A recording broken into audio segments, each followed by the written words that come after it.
অনেক দিনের স্বপ্ন ছিল বাবা, এই বাড়ির বউ হয়ে আসবো, তাই আপনার কাছে হাত জোর করছিলাম। দয়া করে আমাকে পুত্রবধূর স্বীকৃতি দিন বাবা। আমি শুনেছি এই বাড়িতে নাকি অনেক চাকর বাকর আছে বাবা।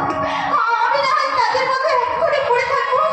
আপনারা দয়া করে তোমরা চাকরি দেবেন, আমি তাই খাবো বাবা। আমি ভিটের যে স্বর্গ, সেই স্বর্গ থেকে আপনি আমাকে তাড়িয়ে দেবেন না।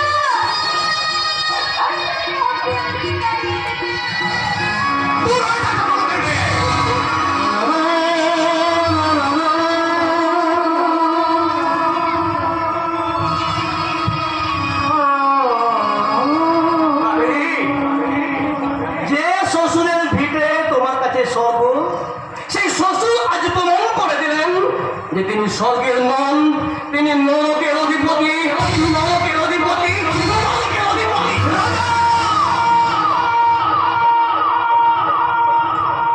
আমার সামনে দাঁড়িয়ে আমার বাড়িতে আমার মুখের উপর কথা বললে চাপকে পিঠে ছাল তুলে নেব।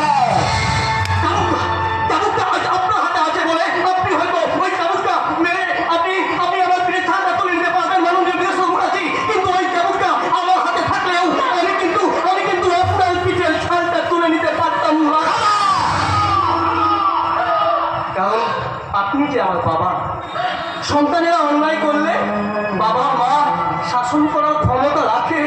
আচ্ছা আপনাই বলুন না, তাই বলে যে মেয়েটাকে শাখা পরিয়ে সিঁদুর পরিয়ে আমি এই বাড়িতে নিয়ে এসেছি, সেদিন স্বীকৃতি দিয়ে তাকে